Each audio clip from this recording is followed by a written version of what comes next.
Welcome robot. to the Yang Gang Roundtable. Hi, Disdonn.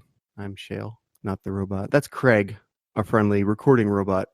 We are a universal basic income advocacy podcast, and I am here with Angelo, Disdonn, Jeremy, Sheridan, and that's it. Craig is the other person here who is the aforementioned robot. And we are going to have an open discussion on poverty, basic income, and electoral politics. Today is April 24th, 2020. Why don't we all just do a quick set of introductions going from Sheridan to Angelo. If you could just say your name and your Twitter handle, starting with you, Sheridan. Absolutely. I'm Sheridan. I manage a small business here in New Mexico, and my Twitter handle is @JSaberGamer, @JSaberGamer. Thank you, Sheridan. And Jeremy? Hi, this is Jeremy. You can follow me on Twitter at JeremySammons1, and that's SAMMONS and the number 1. Thank you. And Jeremy is running our Twitch stream. I think you can catch us on Twitch at twitch.tv/Yang Roundtable. Is that correct? That is correct.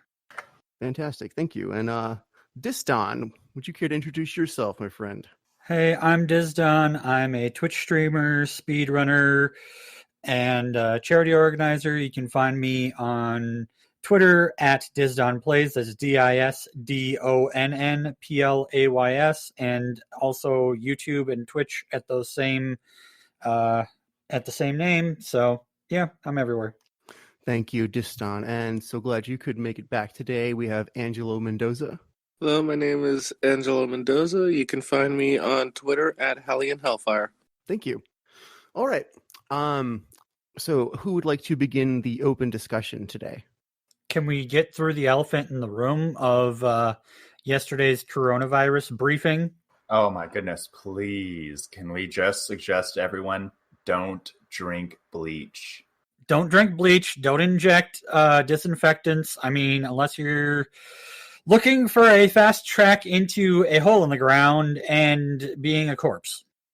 So I actually did not watch, believe it or not, the president's important address on coronavirus yesterday. I just couldn't set aside it. I just couldn't set aside the time. So could you please clue me in on what drinking bleach has to do with what happened at that event? Well, Mr. Trump, because I don't want to give him the acknowledgement of the higher office that he holds by failing upwards. He was giving a little bit of a rant about various things that are effective at killing coronavirus on surfaces, and then started saying that it's probably a good idea to use those on people and that we should look into it. And one of them was UV light. Another one was he talked about disinfectant and bleach and said something along the lines of, you bleach and disinfectant, that kills the coronavirus in under a minute, right?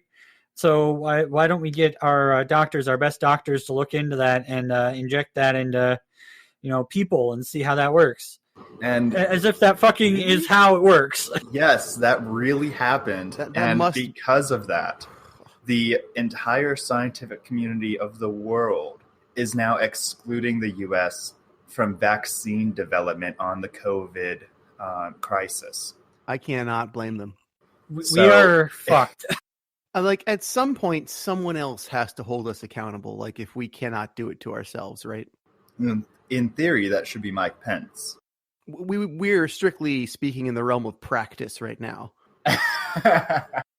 All I know is after seeing that, I immediately had to go upstairs, grab myself my off-brand White Claw, and drink it because I needed the brain fuzziness to help me deal with the complete lack of intelligence and sanity in that message that was given.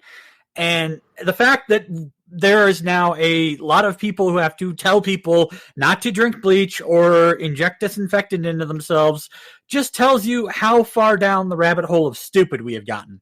Yeah, it's really ridiculous that One silver lining of this is that it's so ridiculous. PhD candidates are losing their imposter syndrome because of how impossibly stupid our president, the leader of our nation, is. This is what happens when you have a president that does a lot of drugs, apparently. And I want to know what drugs he's on, because they must be amazing. You know, it's easy and fun sometimes to scapegoat the drugs, but it's the man, not the medicines. Yeah. As an advocate for all drug use, he is very much sober right now. Yeah. See, I think he's terrifying thought. His biggest problem isn't drugs. His biggest problem is the fact that we know very well that he is in ill health. He does not eat very well. He does not exercise. And he gets, 2 to 3 hours a night of sleep, which is, he's running on 4 years plus of sleep deprivation and bad diet. So God only knows how bad his dementia is right now. Well, I mean, I am also running on 4 years plus of sleep deprivation. And I was going to say, Trump isn't running on just 4 years of bad health choices. Oh, yeah, I know. It's more than 4 years, but we have evidence from Secret Service of the last 4. Now that's a hysterical case study. Like, yes, we were brought McDonald's at 3 a.m. The lovely spread of fast food for, what was it, the NBA champions last year? The hamburger gate. I honestly don't care like how many cheeseburgers the big orange man stuffs into his face or how much Adderall he snorts or whatever, more power to him if it empowers him to do his job well, which it does not. I think his health is a thing he can manage himself. It's funny to speculate about it, but I don't ever really take it into serious consideration. It's just like a fun thing to joke about, really. That's what we're doing. We're trying to add levity to the stupidity of injecting bleach. But the thing is, you sit on Twitter and you cannot tell people's tone sometimes. Well, they post could these he articles. practice what he's preaching? What do you mean, Angelo? I was saying, he wants people to look into injecting disinfectant. Can he practice that himself? Question, right? Maybe, it used to be considered ethical if you were a real pioneering scientist or doctor to test on yourself first. You were the initial guinea pig. That was the ethical thing to do until medicine sold out. It's actually among the more ethical drug manufacturers still common practice to ensure that there is zero harm to random indigestion as well as beneficial side effects for a specific treatment. The only ones that don't actually self-test for zero harms are the ones that are selling out, like Purdue and all the opioid manufacturers. That's very telling. How did you come across that information? It's been, like you said, decades-long practice, and it's only fallen out of some because they wandered into dangerous medicines.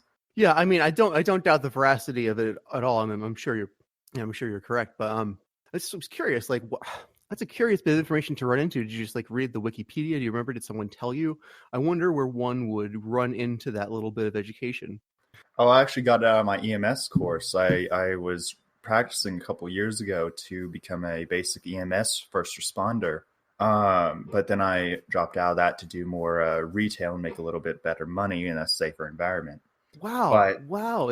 You make more money doing retail than emergency services. Well, you also have to consider time and scheduling, because time is money, and the 14, 16, 18-hour days I would have had to use on being a first responder, it was too expensive for me. Yeah, the on-call stuff is really rough. Yeah, especially if you're not paid when you're on call. I don't know what the pay schema was for that job, but a job that takes your time on sort of a gamble that you might work is really the worst of both worlds. I think I would generally support some legislative restrictions against that kind of work if there's. No.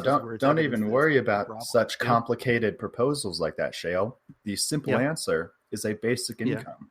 Well, that would be another option, wouldn't it? That would sort of be something that satisfies multiple ideologies. You wouldn't have to worry about the nanny state or no so much, would we? Well, that exactly. Cracked it, Sheridan. That's the beautiful thing about the basic income.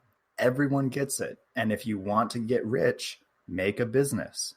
Or if you want to help people, make a charity. Exactly. Basic income is not a cure-all for all of the problems. It just helps, them be a little bit less common and helps people be able to help fix those problems a little bit easier. Basic income is like sleep. You won't really notice it when it's gone until you're about to die. But when you get it consistently every day, your productivity is insane. It's true. Just like having happy workers. Sleep is just so colossally important. And that's another thing. Our workist culture doesn't really value sleep. Right? Or by extension, just the biological sanctity and needs of the body. Yeah, what our capitalistic economy values is production and results. It doesn't value the humans underneath making those productions and results, possibly learning something to make them faster.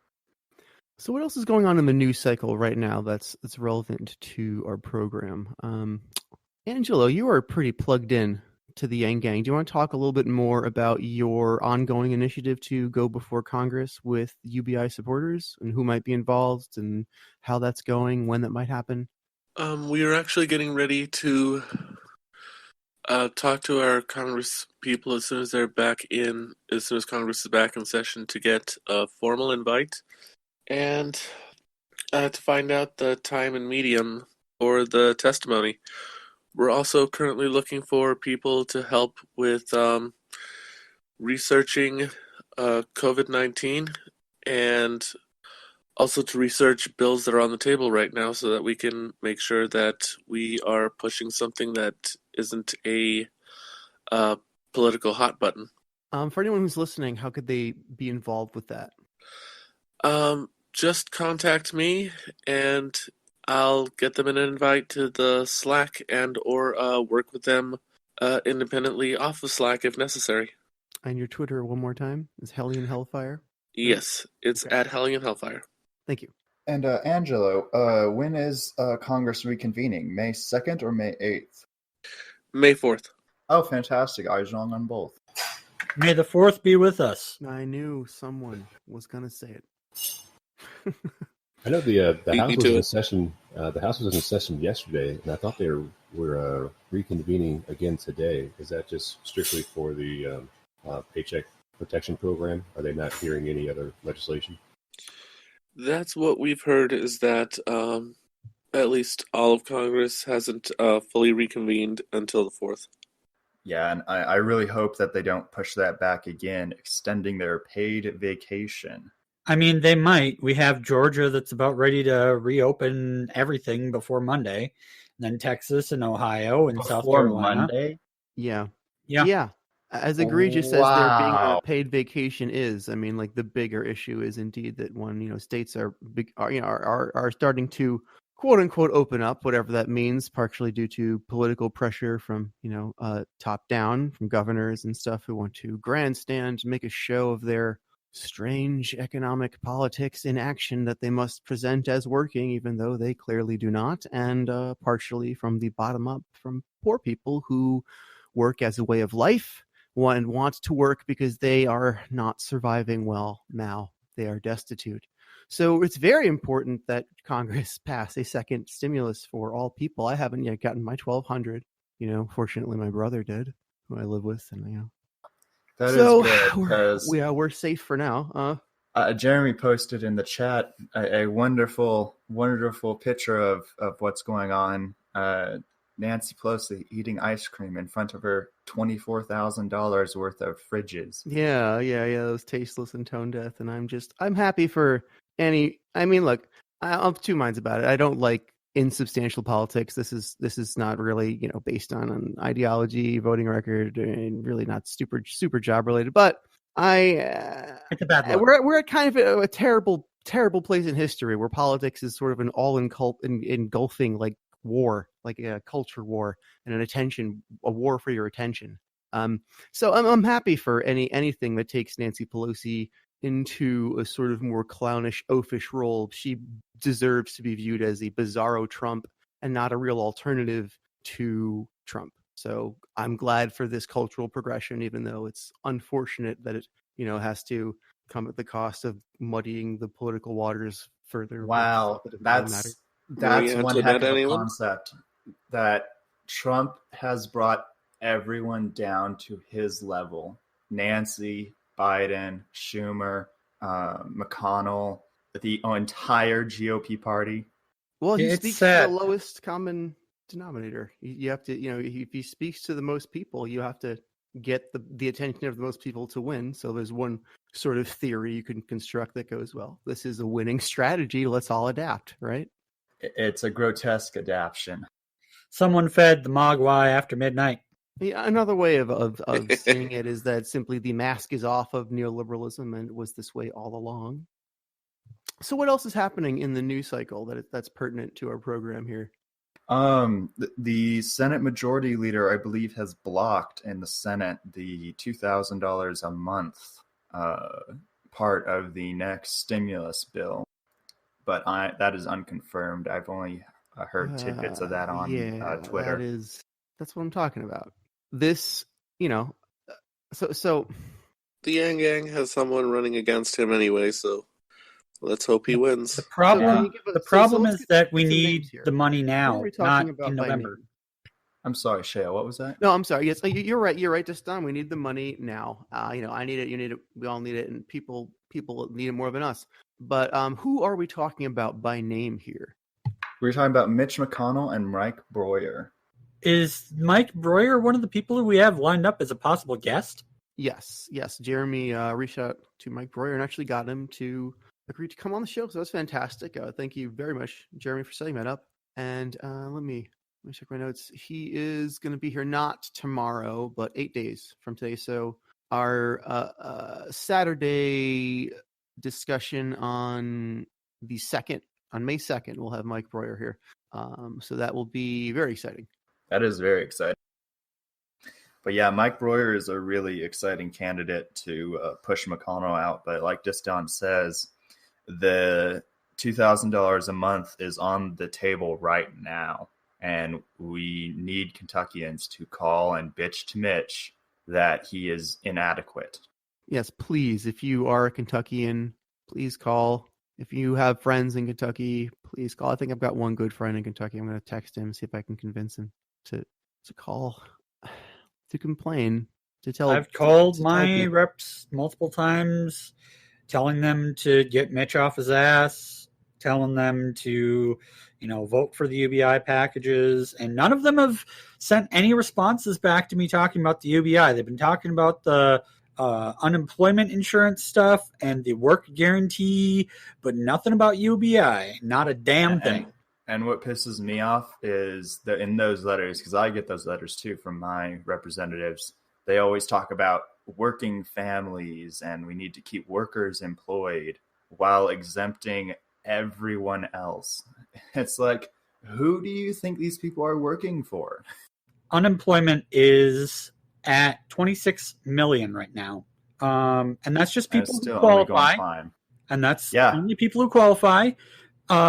Basically right now we are sitting at over 20% unemployment, which is far worse than the Great Depression. And yet and again, they're talking about working. That's official unemployment statistics, not the actual labor force participation rate, which was at 63% before the crisis. Yeah, 63% is not 100%. It's actually 40% lower than that. So we are probably well beyond a 40 or even 45% total population that could be working, not working. Oh, no. We're talking over 50% is probably not working right now. If it was 45% or 40% that weren't working before this, and now we added another 20%, we're looking at having damn near nobody working.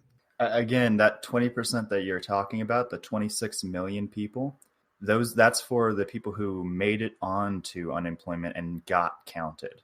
There are a lot more people that didn't get counted, but those people who got counted are still a very small fraction of actually unemployed. Yeah, I've been self-employed part-time for a while and am now unemployed because the part-time work-from-home employment that I'd been doing basically shut down because of coronavirus and having too many people working with not enough work to do, because no one's going to be searching, where to go and planning trips and stuff, and they won't need their Google Maps updated and correct if nobody's going anywhere. Yeah, definitely. And I'm thankful that my business is able to hang on with a little bit of a lifeline, but I'm pretty much in the same boat. I am self-employed with practically no margin for profit, and I'm technically not eligible to get the PPP program, not just because it ran out of money, but because of the way that it's structured. I'm probably not going to qualify. And I believe that the federal government has advised self-employed not to go and use unemployment insurance, but that varies state by state, because my state is still recommending self-employed people file on unemployment. This is an unprecedented feeling of systemic breakdown. Oh, yeah. Yeah, I mean, like, I've never seen states and the federal government disagree en masse on this scale in my lifetime. Have any of you? I'm about the same age as you, Shael, so no. I'm definitely haven't had this happen. Nope, This is a new one. Well, I think you have to be over 50 to have lived through anything like that, and maybe even older. Maybe. Back in the civil rights era, probably. Oh, I would say that trying to get the women's equality amendment passed. Oh, the ERA? Yeah.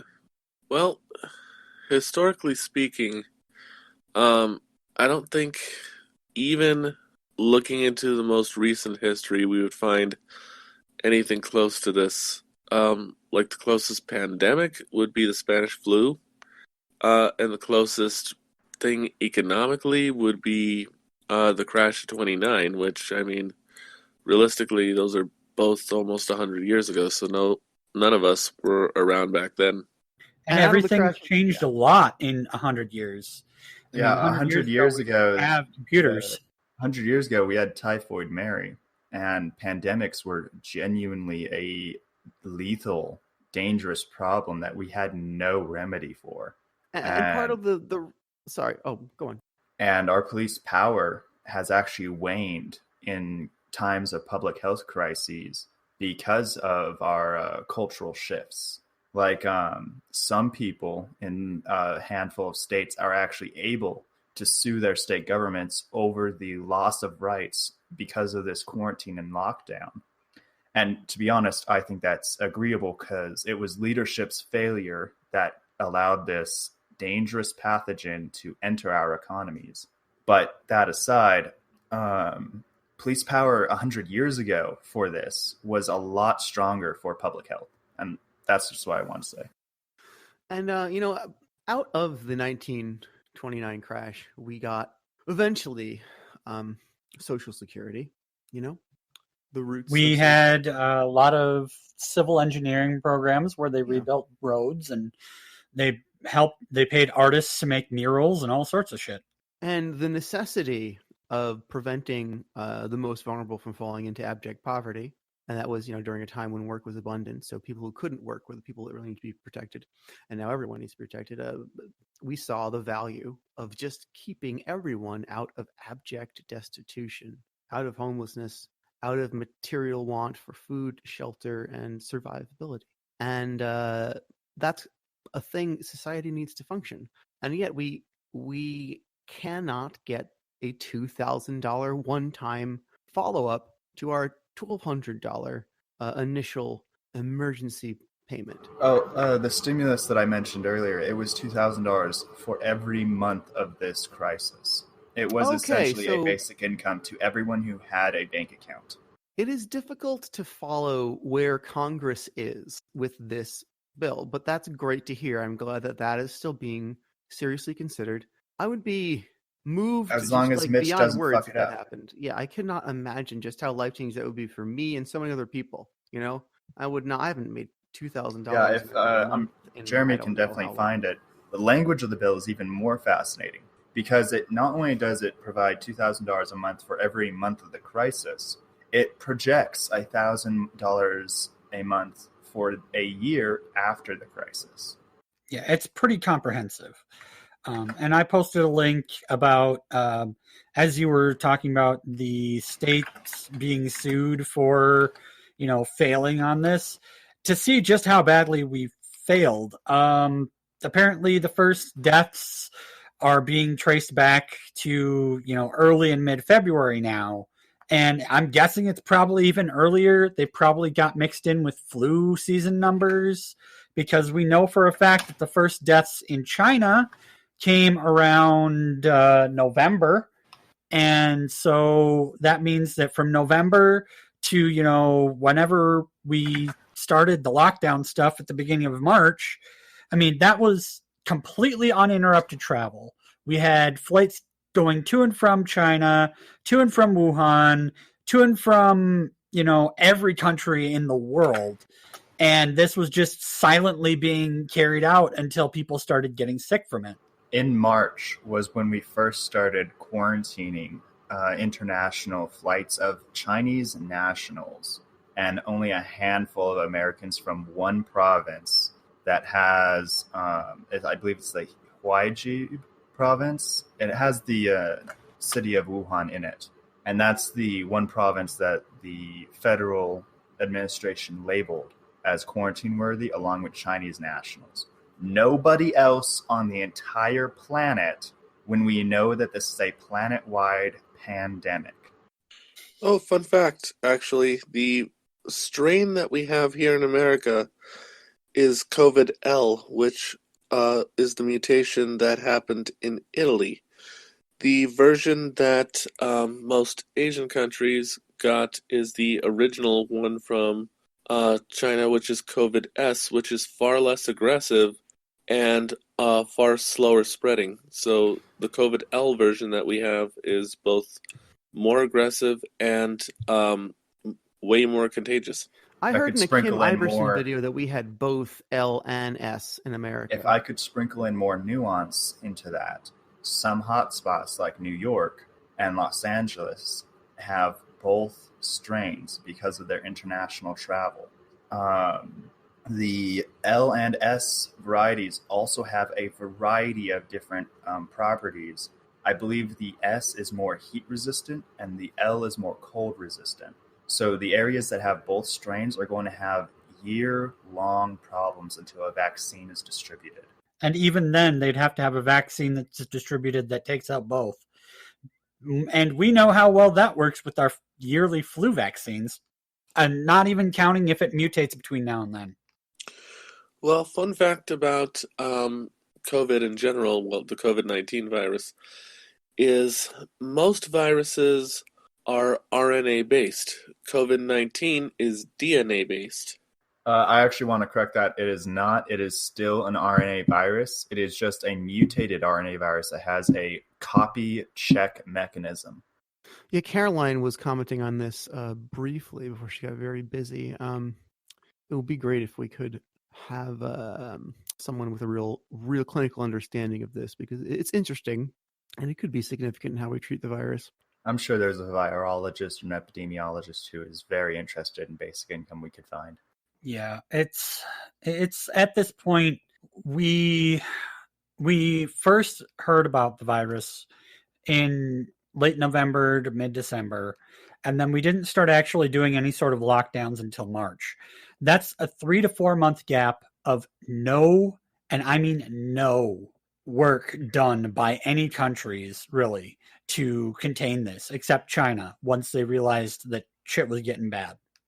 And I hate to, be conspiracy theorist about this, but we do not have the accurate numbers from China.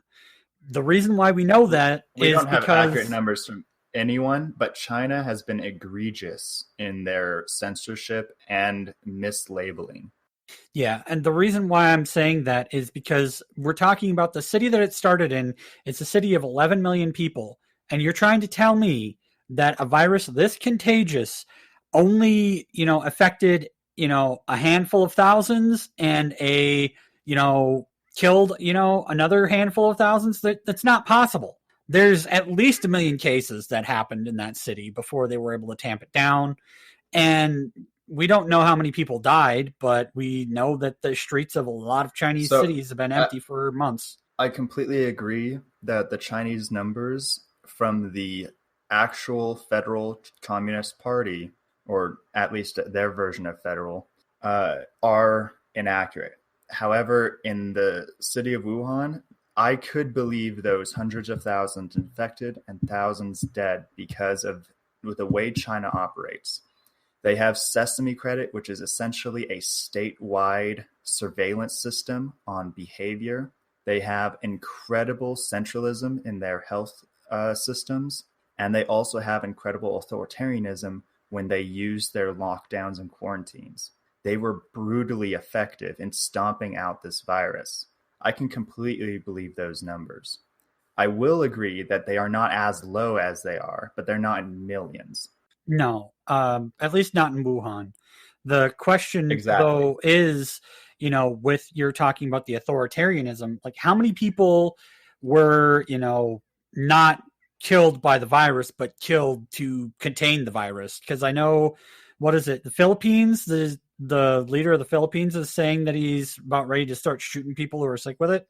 And I completely agree. Those are definite numbers that will never be seen, at least from their official statistics. You would need an outside investigation into that, but we can't even consider something like that right now. Yeah, and you were mentioning other countries not having accurate numbers. There's multiple reasons for that. One of which being every country morale. has no accurate numbers due to the number one reason of mislabeling.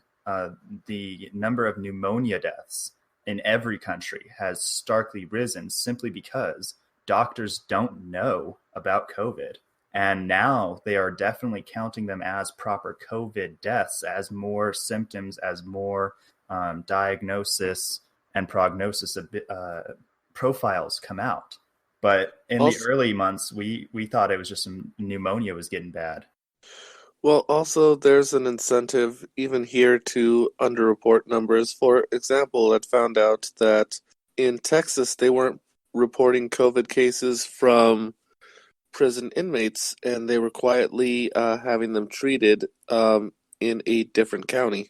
Yeah, I don't know of anything like that going on where I live now in Montana. However, I do know for a fact that they're doing that in my home state of Minnesota, in the more rural west central and northern counties, one of which is where my mother resides.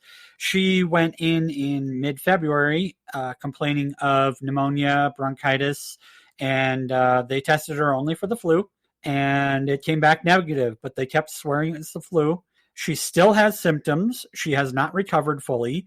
She's still forced to work at a retail establishment, Home Depot. So, I mean, my mother is probably knowingly going to work with COVID because they refused to test her. Yeah, and administrative failings on actually getting tests out is a whole nother topic.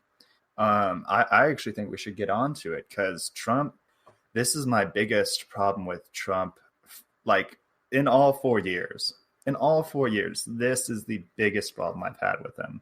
Because when I saw this starting in January, February, I was like, I think it's good we have the America First guy now. But it turned out it wasn't even a little bit true. He didn't do any major international lockdowns. He didn't isolate America. He didn't do anything of real controversy. He just did his political games to ensure his election, and that snowballed into an actual election-destroying problem. Of course, he's going against a limp dick, so he may still win. But the testing failure starts with him. We could have had widespread testing as early as February. The World Health Organization was literally throwing millions of tests at us. But Sheridan, it's Obama's fault. 4 years later, it's still Obama's fault. Yes, and egotistical political, for some reason, point capture by blaming Obama for this is also in the mix. He's so narcissistic, he can't even see the actual end game. He's a low-stakes, low-reality player in a high-stakes game. But yes, Trump could have accepted millions of tests And they may have not been the best tests, but we would have had at least some idea of what was going on, especially with the spread rate of this disease. It's so high that community spread began almost 2 weeks after the first cases were seen. That's an insane spread time for people who were not coming from Wuhan to start getting this disease. Even if we had, from the administration, lowered the testing requirements to say, if you even think you're asymptomatic, like they are now, in February, we could have possibly gotten a better handle on this and started seeing where the virus was. But now that we're in the mid-game and approaching the late game of this pandemic, the only thing that we can really look towards now is antibody testing, test and tracing like South Korea did, and vaccines all at once before we can start lifting this quarantine. And everyone is suddenly silent. It was a lot of information. This happens once in a great while. I always wonder, should I chime in now? Should I try to redirect the show? I always think, no, someone's going to come and someone's going to bring up the next talking point. But yeah, after 3 or 4 seconds, you should. At this point, it'd probably be a good way to pivot to the one director of the CDC or something that got reassigned after questioning Trump. And who was that? So let's go into details on that. I am vaguely aware of the story. Angelo, do you know the name of the CDC director who was just reassigned under some, pretty typical Trump administration circumstances? I know his name, but I can't think of it off the top of my head right now. Was it Dr. Fauci? No, it was somebody else. It wasn't him. It was someone newer. Dr. Rick Bright. Oh, cool. Let's see. Jeremy has a link here. Oh. The director of the agency responsible for leading the charge on the production and purchase. I probably shouldn't just read the whole article. And there's basically the same thing from the BBC. And this was because he had made some comments Dr. Bright, about the hydroxychloroquine, which has now been found to be actually more fatal of a treatment than any other treatment. I heard it raised the death rate to something like 28%, something absurd like that. Yeah, chloroquine and hydroxychloroquine has always had wild side effects and wild complications, the most fatal of which are arrhythmias that lead to heart attacks. And yet there's a person who's a senator or congresswoman from Michigan who is Democrat who's been praising Trump and hydrochloroquine after being diagnosed with and recovering from COVID. Now, the question is, was it the hydrochloroquine that helped, or was it just the in general, treatment? Because, I mean, even if it did help that one individual, that doesn't mean that it, is a good idea for everyone to be taking that because of aforementioned side effects. It's absurd. 28% death rate. And I saw a montage supercut video this morning of Trump going, try it, try the hydroxychloroquine. And then the last one is, try it. What have you got to lose? He literally puffs up his cheeks, his little shrug. He's like, what have you got to lose? Literally, what have you got to lose? That's the same sort of thing that he did with the fucking bleach. Yeah, what I forgot. I can't even keep that in my mind because it's so absurd. I just delete it from memory. He recommended drinking bleach to the mass public of America. Please, can we not forget Donald Trump recommended drinking bleach to the mass public of America? Can he lead by example? Exactly, right? I mean, every time... Test it on yourself. Be the first anecdote. I mean, it's so effective at killing viruses that my one friend, every time that he gets depressed, he likes to say, I'm going to go drink bleach. I mean, it'll cure his depression, right? It'll cure everything. Yeah. You can't have any diseases if you're dead. Yep. So we have a big moderated discussion coming up tomorrow. Oh, man, I'm so excited. Oh, yeah. Me too. We've got a lot of good guests coming up. I wasn't gonna segue into that. I was gonna say we could talk on our first topic, but before we get to it, I'll go ahead and Jeremy, do you want to mention the guests we have coming up for tomorrow? Yeah, hype it up. Tune in to the Yang Gang Roundtable podcast tomorrow with special guests Fred the Felon, Shaving with Tolly, Dan Larson, and Kevin from Linsight.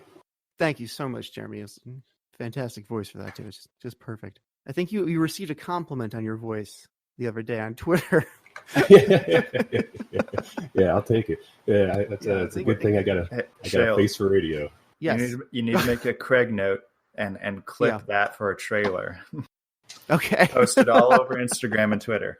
We'll help you. All right, here we'll make a Craig note. So our first topic for tomorrow's discussion, which we could dig into now because it's very interesting, is the price of oil has gone negative for the first time in history. Negative. What does that mean? What are its implications? What are its positive and negative aspects? Should this affect United States policy going forward? That also happened this week. It's been a long year. Yeah, it's been a long year. Isn't that absolutely this crazy? Is actually such an exciting economic discussion because it really shows the volatility of assets and how quickly the narrative of an asset can change from gold to garbage. So real quick, the commodity of crude oil is difficult to extract out of the ground and difficult to ship, and it cannot be stored easily. It's a toxic, smelly, dangerous substance that needs to be taken care of very safely. Now, you can't directly go to a market and buy a barrel of oil as a consumer. You have to be more sophisticated, that often a business entity. You will go to a futures market and you will buy the rights to 1,000 barrels of oil sometime in the next few months when it is drilled up at a guaranteed price. This helps smooth out price fluctuations and actually creates a market for speculation and volatility. So financial institutions can get a little sliver of profit off of organizing all these contracts from producers to manufacturers. Let's take car gasoline. It's actually a super easy one. It comes from crude oil, hits these markets as a future, and then goes to an expensive refining process. When a gas seller, like a gas station, buys from a refinery, they can buy almost directly off the refinery because the refinery has reserves and the whole system flows that way. Now that entire nations are shut down, travel, tourism, daily commutes, all these incredibly oil expensive tasks, all this demand just disappeared. And that's the first of this incredible dip. The second major point of this incredible dip is the supply side. Saudi Arabia and Russia, along with several other oil-producing nations, expired an OPEC agreement, which was basically an international cartel to keep the price of oil up, the supply down, and to make a shit ton of money off of this limited reserve. Now, that was honestly great, even for the environment, because people will buy less. It forced electric cars to innovate. It arguably created Tesla.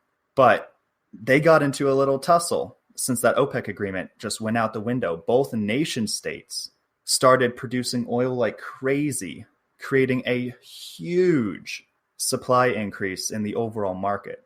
And I want to be very specific in the price that we're talking about went negative. It was the futures for one American company called West Texas Oil. And it's a pretty big company, so America uses it as almost like the stock market index for the oil market at large. Everyone who was buying oil from that one company suddenly looked at the deadline, and it was April 22nd, and they had to get rid of a contract or be forced to take up oil, 1,000 barrels of oil per future contract. And that's per item of future contract. These futures contracts are for thousands of contracts. So they had to take physical possession of this oil with no capacity for storage or get rid of the contract. So everyone got rid of the contract on the same day, forcing the price to plummet below negatives because nobody needs oil. God damn, that was a good explanation there, buddy. So ultimately, what happened to the oil that needs to be stored somewhere? That is a fantastic question, because that moves on to who's winning, who's actually making money in a negative oil market. And it's anyone who has a jerry can. If you own the means to store this crude oil safely for long term, you are going to get paid millions of dollars for doing so. Tankers, like Jeremy just pointed up, are charging $500,000 a day to store this oil. These types of industries are varied and are actually really incredible, because shipping industries have been largely hit because tourism has gone out the window. So everyone is like filling up their giant ships, filling up oil tankers and getting paid for it, while they aren't having any tourist customers that they'd normally have. It's keeping some companies afloat through this, which is actually a really incredible case study. But again, at large, this is an incredible clusterfuck. Hey, Sheridan, perhaps you can comment on how you think this is going to affect some of the big petrostates that exist, like members of OPEC and other countries that some countries rely on oil being at a price somewhere like at a bare minimum of around like $50-$60 Sadly, for their society to even exist. Sadly, there's a truism: the rich get richer and the poor get poorer. If a oil state is badly managed and is already in an unstable or poor state, this will push them over the edge or deeper down into the fuckhole. If they are already in a decent position, this is going to be a blip in history. But the two biggest players that started the supply shock, Russia and Saudi Arabia, are already in discussions to reduce supply, mainly in response to the coronavirus. But once you make a peace treaty, it's pretty easy to keep peace. So they're likely going to form a new OPEC to start driving the price up again. Well, depending on how long this crisis lasts, we'll see how well that goes for them. Most importantly, this is the innovations that happen in the meantime. If, for instance, Tesla comes out in the next couple of months saying, we have a glass battery that can be charged up in 5 seconds and can hold 1,000 miles of 2-ton carrying capacity for a standard car, it could irrevocably shift the economic dynamics of what energy is for humanity and how we store it. Because electricity is already cheaper than oil. The problem is long-term use. We can't store the billions of gigawatts that are hitting our surface every day in just America. We have it, but we can't store it anywhere.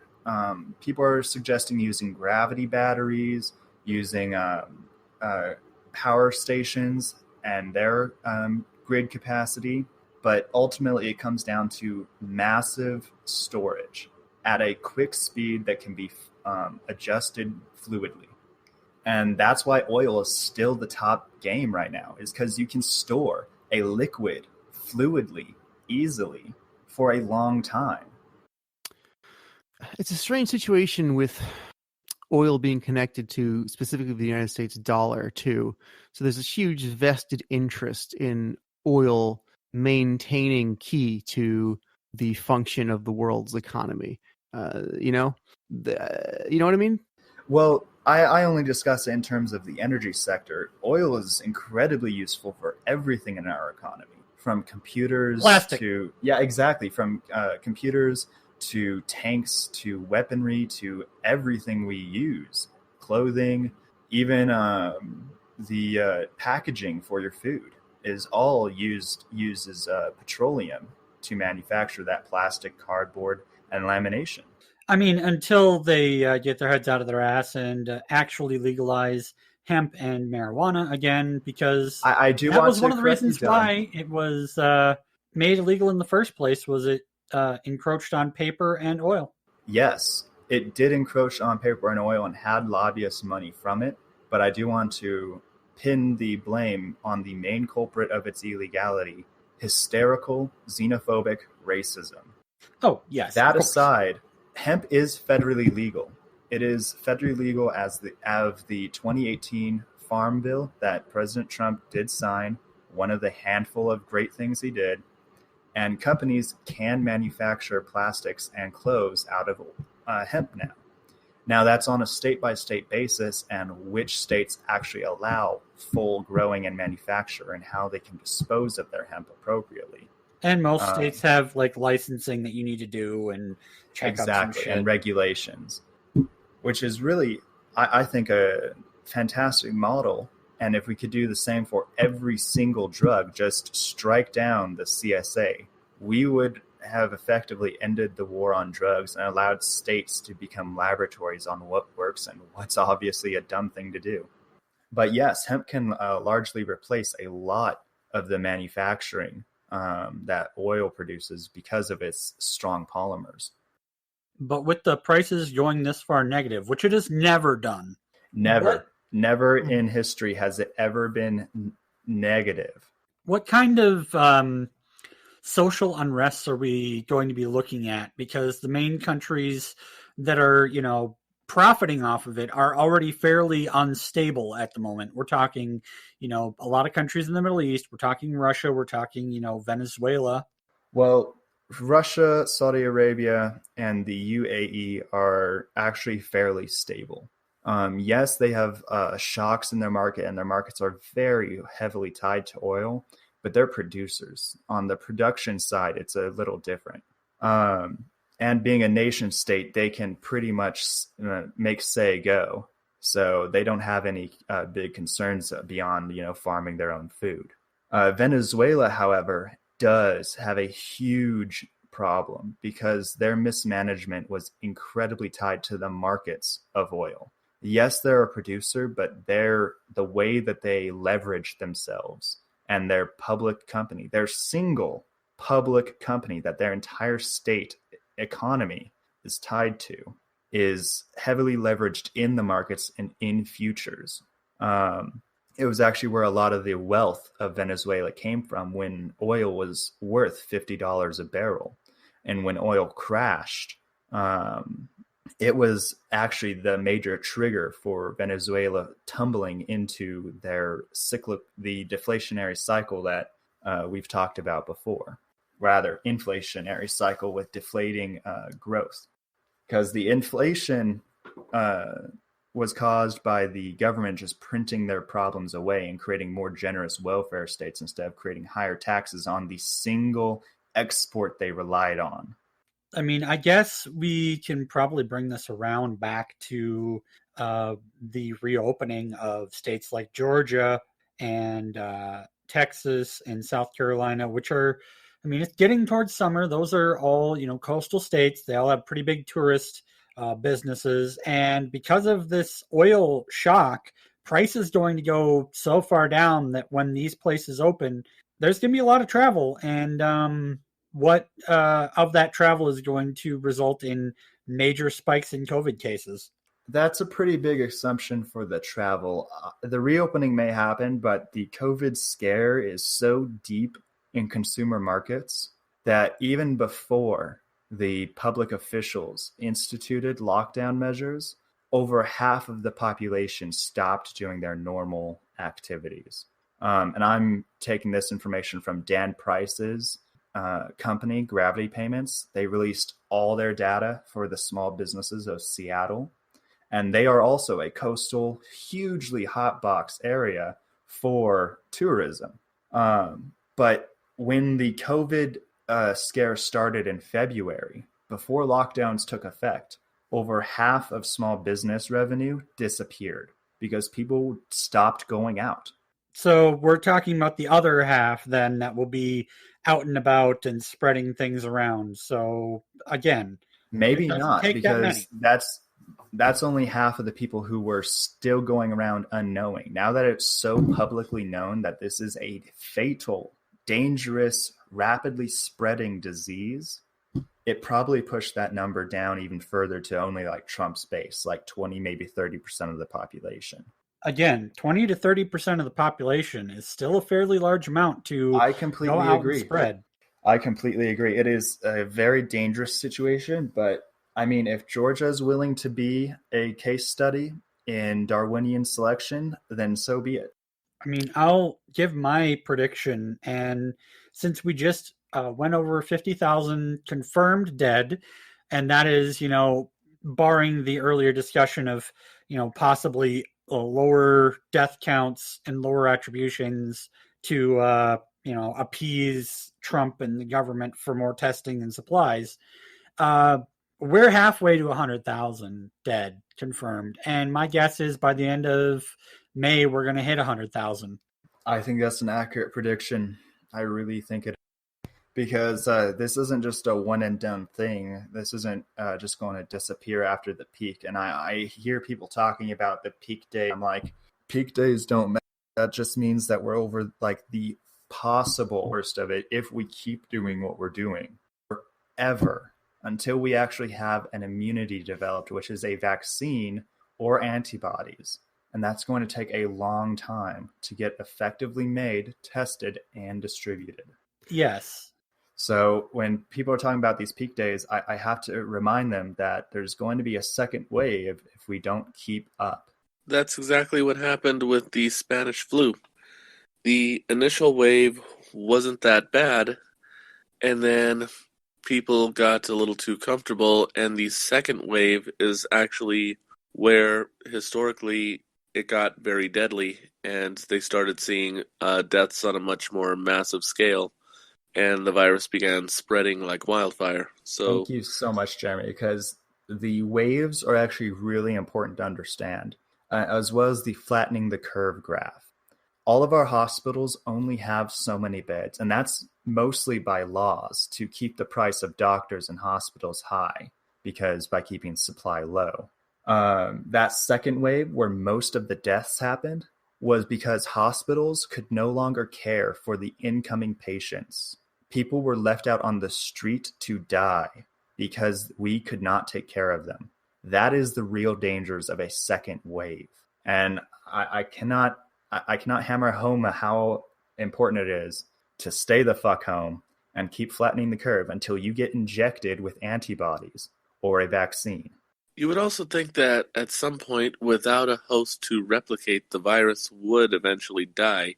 Granted, it would require people being at home and bringing infection numbers down to zero, but... So you're absolutely right, Angelo. There was a quote by a doctor that said if there was a magic wand where we could wave it and every American would stop exactly where they are for 14 days, exactly 6 feet apart, and not do anything, the virus would all but evaporate.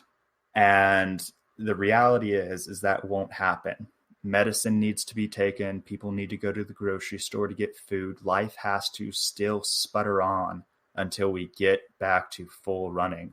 And that sputtering on is still a vector for more cases. So we're going to have a small lifeline until we crush this problem. And not small lifeline, we're going to have a small trickle of cases even after the peak, like in the graph that Jeremy gave us earlier about the Spanish flu. It had a small number of cases constantly, but because of their measures, they were able to keep the quantity below the hospital capacity, so every patient had 1 or even 2 doctors. Yeah, I had just mentioned the Spanish flu a little while ago as well, but yeah, the Spanish flu was a horrific pandemic where the second wave was worse than the first. And that's what we want to avoid here with COVID-19, is having that second wave be the one that really starts to wake people up because the death toll rises. And it's the thing that I'm seeing where I'm at in rural Montana is a lot of people we're going to be slowly reopening some businesses after the 1st of May. Because the governor's been complained to enough.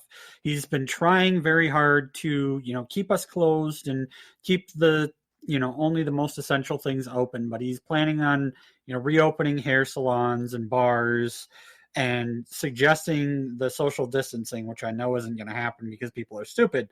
But the thing is that out here, we have a low population, but we're looking at a lot of these people going and shopping right now. Like, while the only things that are really open are grocery stores and department stores, they're going to Billings to go to Walmart and Target to shop for non-essential goods. And that is a hotbed for cases. And then they go back to their home counties all over the state where they're in a lower rural capacity, and then they go to their local grocery store to pick up other odds and ends like milk and cheese, the perishable goods. So what happens is they bring it back with them. Then that can get infected into our, very minimal, staff of grocery stores and get on our shelves, et cetera, et cetera. So when, this quote unquote second wave starts after things start reopening, they're going to see it in more rural areas where they've been swearing up and down that they don't have cases. Yeah, so here in my neck of the woods, Missouri in general has kind of handled this pandemic differently than some states.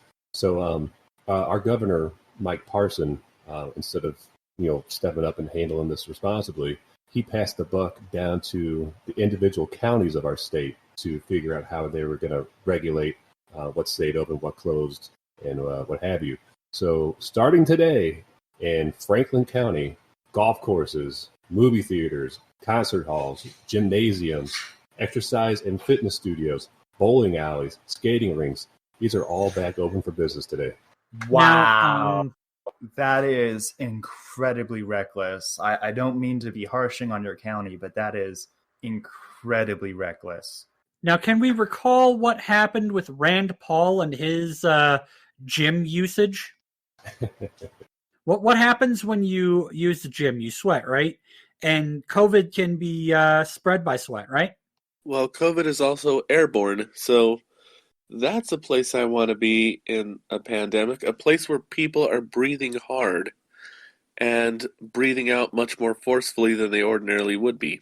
Yeah, that's the actual big one. COVID is actually really interesting. It's along the lines of, it's SARS, but it's the second version of it. The first version of SARS only attacked the lungs. That was its game. It went into the lungs and it started wreaking damage, and that's why cases were so low, because they got bad fast. COVID is really interesting because it's a little bit smarter. It actually infects the epithelial cells in your throat, and it hangs out there for almost a week.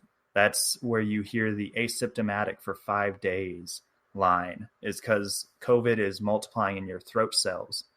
Some of them actually get sucked down into your lungs and start behaving like SARS. And those are the severe cases where people have a hard time breathing.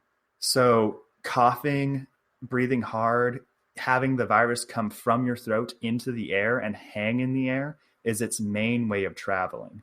So gyms, movie theaters, tight, cramped spaces that are enclosed, even if they maintain the US's safe social distancing measures, that's not going to be enough to protect the people from filing out of the same entrance and same exit where they're breathing aerosolized particles into that airspace, and everyone behind them are breathing that in again. It's ridiculous to think that these tight enclosed spaces are safe to have businesses running again. And any actually wise business is going to recognize this and make a public statement about it. I mean, I go into town once a week to do errands because, you have to go to the grocery store and get food. And during my one time a week, we don't have a washer dryer at my house.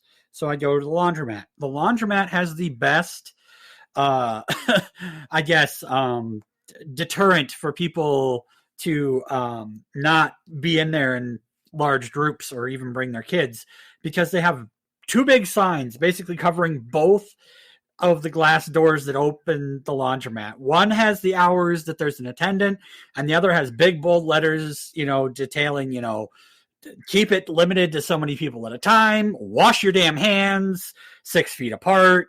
Like, just, it's insane how like clear and concise they are in this laundromat that gets like, I don't know, when I'm there, I usually maybe only see one other person.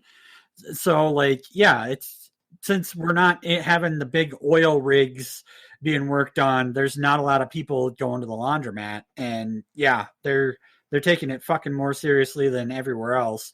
The bars have their hours of operation and saying open for, pickup for, pizza and beer and food and whatever at curbside delivery these hours. So absolutely. weird. We are definitely seeing the sociological effects of failing leadership, because if our leadership was actually capable and had locked down America, not only would we still be doing everything normal, but businesses probably wouldn't even notice this pandemic happening in the rest of the world because we're so America focused.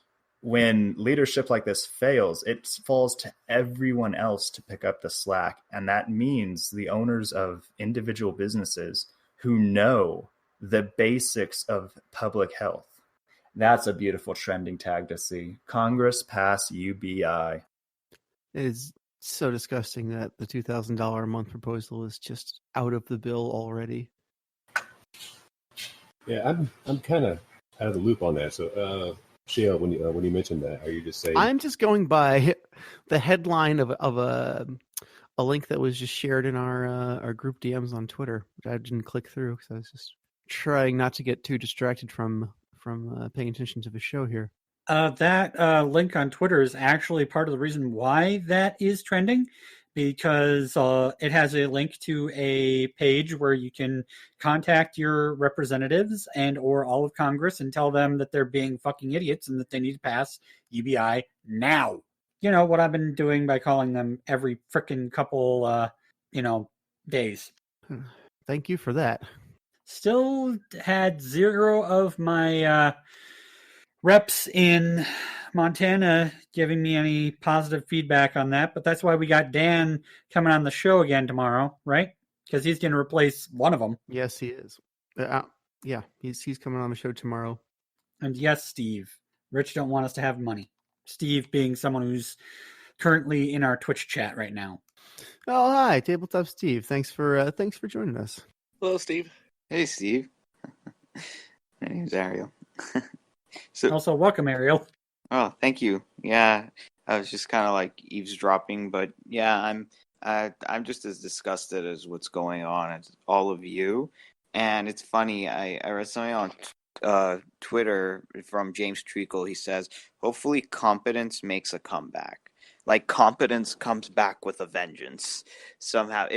But we're gonna be the ones who are gonna have to do it. To be honest, yeah, it may make a dark comeback by simply weeding out all the idiots. I hope so. It's about honestly, time. I don't. Idiots make simple, immediate connections that brilliant people actually need. I'm not sure I follow. You need both dumb people to make quick shortcuts for brilliant people to use, and having them mixed is this together. The most diplomatic framework we can use. I completely agree. This is not. I mean, like, I don't. I think you have something valuable to say, but maybe a different framework if possible. Perhaps by going with the MBTI way of putting it, whereas most of us are probably somewhere on the intuitive scale. We need the sensors to find quick, more physical, reality-based means of shortcuts in order for us who are a little bit more idea and thought-based to properly execute our ideas. That's almost brilliant. That's pretty much what I was going to say. I think because a lot of times people like us tend to get stuck in this analysis paralysis mode instead of just like, as they say, pulling the trigger, not in a violent way, but just I absolutely have that problem myself all the time. Yeah. Maybe we should label it a little bit more directly. People who can read warning and safety labels on a bleach bottle, and those who start drinking bleach immediately. We want to keep everyone alive. So we put child-resistant caps on all the bleach bottles. Right. But that only works for children. Adults know how to open that. Not all Stupidity. adults. Well, I'll be Enough. honest. Most kids actually figure out child-proof locks and safety caps easier than some adults do. Uh-huh. Well, bring Kids it know back, no boundaries. bring it back on track. We've got this $2,000 a month payment that so many progressives have demanded and that we need. And you'd think even the villains whose goal is to quote unquote reopen the economy would see that this is the only way, right? You need this either to keep the economy closed or to open it. Because if you open the economy and there is just no purchasing power, the average consumer, you are going to make the economy worse. You're going to open up those restaurants, incur additional costs, Now, lose more money. You're thinking about a reality there, Shael. This is neoliberal reality. What they want you to do is go to a bank and take on debt as soon as the economy opens to go out and buy something. How do they expect the logistics of that will happen now? You know, back in the 30s and 40s, when all this system was really being formed as we see it now, the thought was to get people well-paid jobs that could support a family, and all that money that they have will go into items which will increase their productivity, which will generate more money or higher quality things with that money.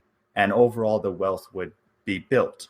But unfortunately, that started to be taken apart as we stopped enforcing monopolies and we started allowing giants to take on massively over-leveraged debt for financial speculation.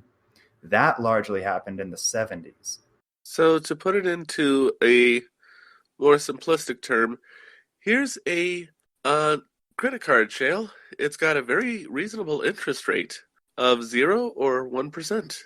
Oh, do the business owners really think people are going to all go into credit card debt to continue patronizing their businesses? That's actually the amazing trap that we're now in, is credit cards are really starting to fall out of fashion now.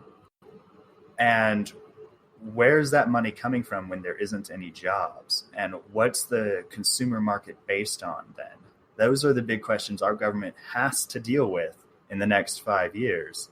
And under Biden, they won't. Under Trump, they won't. It's not a completely theoretical economy. It really is. There's been so many assumptions in our economic models that we've actually stopped looking at the real ground. And yes, Steve says, as someone starting a small business, that $2,000 a month would help me immensely. And you, as a runner of a small business, Sheridan, you would be able to echo those thoughts, would you not? Oh my goodness. I actually yelled at Mark Cuban about this. He's a great guy, great ideas, great business mind, but he still follows a lot of the neoliberal economic assumptions. Namely that everyone has a job and everyone's getting paid a wage, which is fundamentally not true. So he believes a federal jobs guarantee is a better path or an equivalent path to a basic income, to which I would argue is very much not so, for a handful of real reasons. Money, when spent, is another person's income. Money, when spent, doesn't disappear. A job can disappear. Demand can fall. Supply can disappear. But you need the inspiration of being able to buy something to make capitalism as a concept work. And that's why I believe investing in people, giving them a basic income, is the best way to fix our capitalistic system, because it smooths out all the wrinkles by doing one major thing. It guarantees consumer markets. Guaranteeing cash to people guarantees businesses have people to look to for demand. Right now, businesses are looking at subsets of other employees, and they are guesstimating the disposable income and self-marketing almost junk to create demand. They are creating a false demand. That this bubble has to pop. It's just really a question of when. There's a few theorists that think that right now is when we are going to see a 100-year debt cycle drop, a massive, unprecedented drop in the entirety of our modern economics. And I think this oil crash is one of those first signs of it. Oh, there's been a sign of that for a while. We've been looking at the pre-recession stock market waverings, whether or not they were caused by Trump's ill-fated tweets or not, and then a lot of things. And Steve on the Twitch chat says Karl Marx predicted this. Why, yes, he did, and yes, it is a jobs fetish.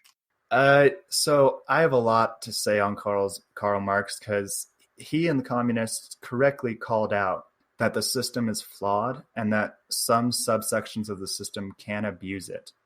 However, in the 1800s, which is even before the 1920s when we formed a lot of the more modern theories of our economics, he had limited information. And I'm saying 1920 had limited information. Even now, we only have the globe's worth of information. And that's a lot of information, yes, but it's still, relatively limited. But it's still far more vast than what we had 100 years ago. And one of the greatest things that we've seen is the effects of networking people, actually having economic actors trade amongst themselves in a decentralized way. The small business economy, just the concept of it is incredibly powerful. And we need to supercharge that, not through debt, but through actual cash flow to consumers, customers, people who can actually affect their demand. And cash is king. That's why I call it unrecognized demand. There's a vast, huge section of our society which has demand, and it's unrecognized because we don't have the cash to actually recognize it. Oh, God, you have no idea the things that I would buy. That's the point. Cash is only a tool to inspire wild imagination and innovation. That's all it is. What disgusts me the most is that the only thing that we get for free without paying for is our schooling. And I never demanded certain teachers or certain homework assignments or any of that.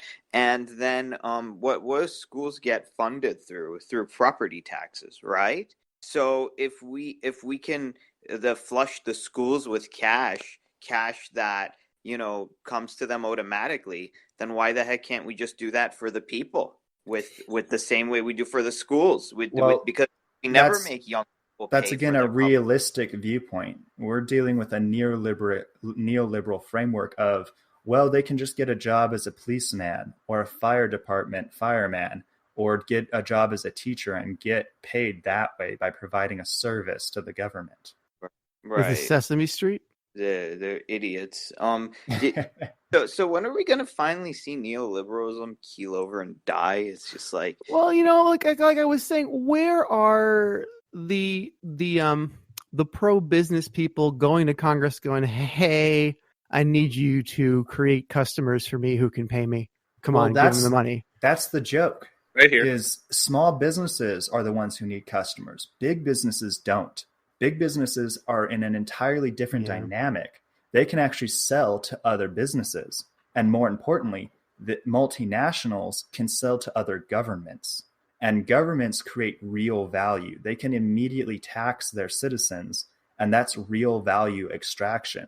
So when is someone going to come out and say we're only interested in the business-to-business market? That is what Congress is doing now. Like, when will someone come say that? Some congressperson. If they don't get a monthly payment to every citizen out of this, they will effectively be saying that to their policy and bribing us with this one-time stimulus payment. Because without supporting a generous consumership to actually drive businesses in real demand, real human demand, then the only directions that they're going to be driven is in pursuit of more debt, more government debt, to the point that you may see corporations actually buying countries. I would like to point out a different angle that hasn't been discussed, but it's just as important. And that is, most states build their hospitals and everything on state-level taxes.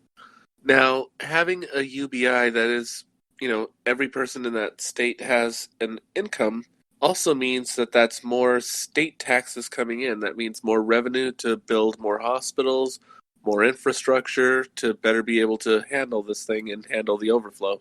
But why would we want better infrastructure? Says the neoliberal. Sorry, I just pretty much that's their argument basically, is why would we do that? Pretty much, because the dollar return figures for infrastructure are more sociological than they are economic, so you can't see a direct measurement in it right now with our faulty measurements. Well, you would definitely not be seeing hospitals putting bodies into a freezer truck as a makeshift morgue because they don't have the space. Like at least it's a freezer truck, so that way the bodies don't decompose as fast. Yeah, it's so depressing that so many of our conversations terminate here where it's like, yeah, and in conclusion, they just look at the wrong metric. But, we do have a new metric, as you pointed out, and it is bodies in trucks, grisly as that is. And bodies that in is trucks. Real sociological measurements that people see, and that can cause sociological instability and unrest. Remember history.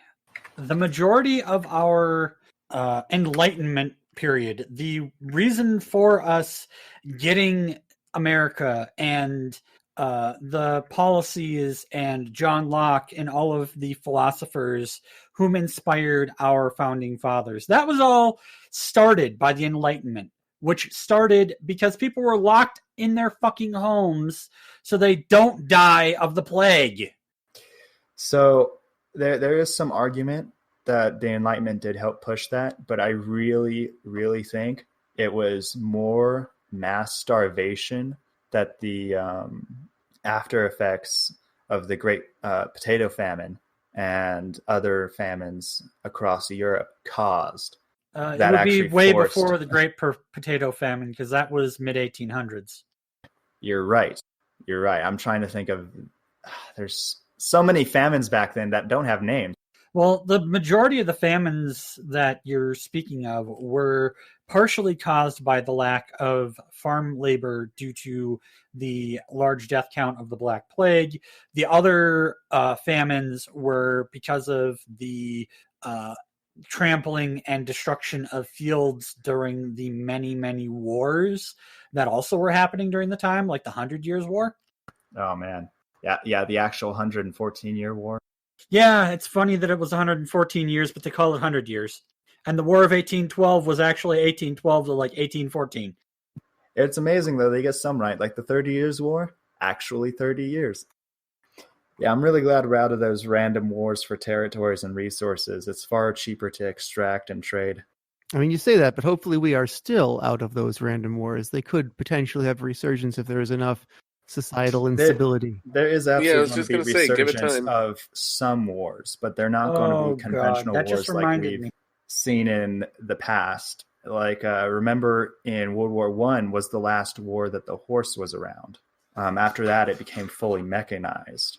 There's going to be a similar innovation on economics. We're probably going to see currency wars and countries flexing their political influence by displaying how amazing their currency is and how it can be used within their country. We're probably going to see other resource wars along the same economic flexings, like this current oil feud between Saudi Arabia and Russia, forcing a negative price. So for clarity, are we going to see currency wars during this current backdrop of a completely theoretical economy? No. We're going to against the theoretical economy potentially, but I thought you were going to say during this crisis, and I'm like, oh, don't worry. No, I mean that's going to be the next thing. No, I just mean the second half of 2020. I mean, are we going to see this before the bubble pops or after? Probably after. It's going to be the bubble popping. The neoliberal bubble popping and changing metrics is probably going to actually kick off these currency wars. Because once you stop trying to value human labor, human time, and human effort, and instead are valuing assets and creativity with a basic income to enable your citizens to fully participate in your internalized markets, it's going to kick off all kinds of different ways that countries are going to flex their political influence. And it's going to, I think, be a change for the better. They're going to be creative wars instead of destructive wars. Can you elaborate on what that's going to look like? Now, when you say wars, how literal are you being? So a war is a large-scale battle for influence. Before, it was influence of territory, influence of resources, influence of religion. But now it's going to be influence of economies. So they're going to be what's the greatest work of art, the greatest movie, the greatest tourist destination, the easiest place to live, the greatest place to raise a child, things like that, like actual brilliance. But it's going to be a brutal battle of competitiveness. So a branding war, a culture war. Almost. And will that result in internet flame wars as well? Oh, 100%. 100%. I just in fact, they may in give internet flame wars actual value. I mean, who's going to fight the flame wars, though? Like, I mean, how invested are the common people going to be in these wars? Have you seen the Pixel Wars? I am not familiar with that. So the Pixel Wars was, I believe, a week-long or a month-long online, just incredible paint-a-thon. There was this 1,000 by 1,000 grid, and every player who logged onto this site could paint one grid every minute, or one grid square every minute. And millions of people... Sheridan, real quick, are you talking about the April Fool's thing Reddit did? Place? Yes, that's been called the Pixel Wars. That's exactly what I'm talking about, is millions of people signed into this and were changing these pixels 1 minute at a time. And there were whole factions building forums, talking strategy, really getting creative on how to make an image happen. And that's what we could see in these currency wars. Economic actors coming together in very unique ways with the backdrop of their nation's currency. But I can't see the average person really being invested or even understanding what you're describing. That's the amazing thing. Once we actually get a progressive state platform that widely spreads across the world, including a basic income, decent medical care, and a cradle-to-grave welfare state that only requires people to work just a little bit, most normal people and lazy people are going to essentially pull out of the real system. They're going to live on their basic income, have a happy life, continue to grow the human population. But the rest of the people who see the system and really want to push society will see these culture wars and want to partake. I feel like you're describing the setup for like an HBO series, and I want to put like a wave bass underneath you, like. No, it's not going to be that incredible. Yeah, it's a little sensationalist, but I understand what you're saying.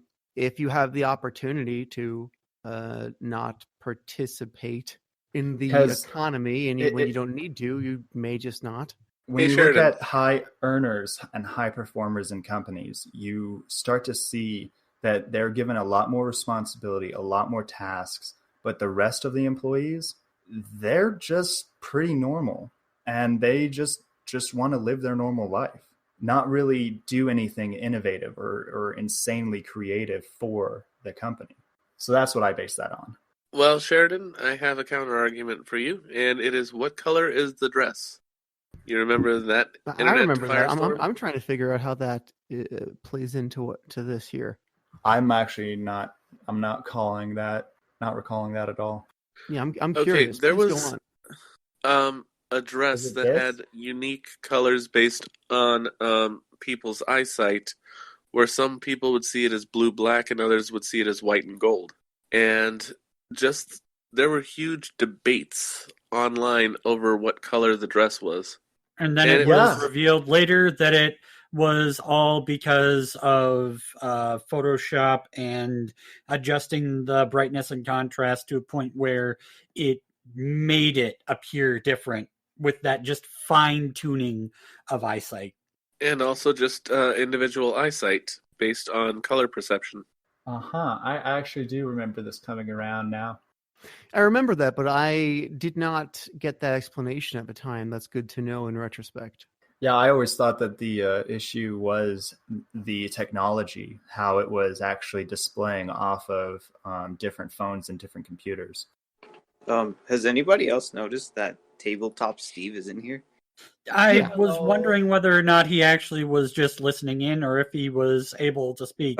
I know Steve has push to talk on all the time because his daughter can sometimes walk in the room and be quite loud. How are you doing, Steve? No, I'm just saying that because like the good news is that if we're starting to attract people, because we seem to agree on everything and we seem to want to know what the solution is. So I'm just saying that let's see how we can get more voices in here, and then see if how we can deconstruct the opposition, or at least bring someone in from the opposition, and then kind of like have a cordial debate with them, and then find more of our own people. I'm saying, because that's just a good thing all around. That's a good idea. Maybe we'll have like an open to the public day or something, like maybe we'll do an open to the public weekly session or something crazy like that. I don't know. Or maybe we'll just add some more people to these groups. I'd like to add like at least one person to each of the open discussions now that we're doing a dedicated open discussion 3 times a week with 3 smaller groups, in addition to the big moderated discussion and then the big open discussion after. And for the people who are like watching us or listening to us, like have them do like a review, or something like that. So that way we can finally get some feedback and then head into kind of like that direction. We got to give them something to review. We can't be like, hey, we can. That's what they say you should do. But I think really you have to just produce content that inspires people to share it and review it and let it happen that way. But yeah, I hear you. And we're working towards that. How are you liking it so far? Oh, it's interesting. But Shael invited me to the server like when this whole thing got started. I just got really busy and couldn't devote to a time slot. It's all my fault. But I noticed that I could pop in, so I thought I'd pop in, listen in, and then maybe say something if I got, an idea. Yeah, anybody on the server is welcome to pop in. All right, just checking because I'm really looking forward to the day where this really like gets out there, and then we can attract more people to substantive conversations like this and away from their television screens and stuff. Yeah, TV news is got somebody TV first. I think someone's got to come on Sunday. Somebody new, and we have some more guests tomorrow, don't we? We have a bunch of guests tomorrow. Yes. I'd like to do a debate we keep talking about it, but we should probably like schedule one, or come up with. We need to yell at Steve-O, Bortz, and drag him on here. Do we want to? What I was gonna say is, in the charity that Disdonn and I run, we have a politics section, and most of the people that post there are Yang supporters. It'd be wonderful if we could get our friends Kit and Mintbeard to pop in here. That I don't know them, but they would be welcome to come in. You can extend a server invite to them. And Steve, are you in Minnesota too? Yep, I'm in Minnesota. Oh, okay. Yep. I'm originally from Minnesota, and I've known Steve for, God, how long is it now? Almost 11 years? Yeah, over a decade. Oh, cool. So I was thinking that a good person to invite would be Dan Price. And, I mean, Jeremy was also back in Dan Price would be cool to talk to. Yeah, because he's the business guy over here, and I think that's what it is, because like what you said, the lack of demand. A lot of people like me, who are on the side of not wanting to spend, so they don't get in trouble.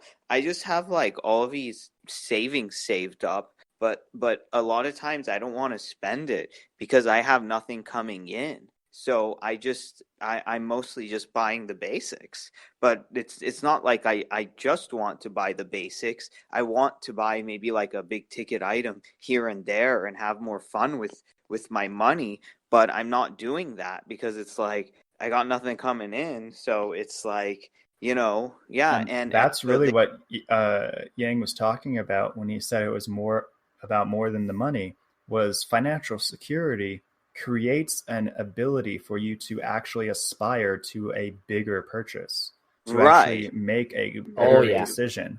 And it's like when you think about like the circulation of your blood from like all parts of your body, it needs to circulate. But what happens when you get like a blood clot? It's like or that the brain just wants to keep all the blood and not give any to like the arm. That's how I've been describing it for years. Right? Our economy's a blood clot. The 1% has all of the blood, while the rest of the body's starved for it. Right. It's really stupid. And I don't even see how they can't see that stupidity.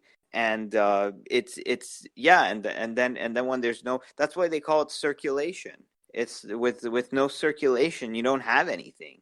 And then when the 1% isn't circulating, then the middle class is like, oh, we're gonna hold on to our savings even more because we're hardly getting anything. And then it's just all this downward pressure.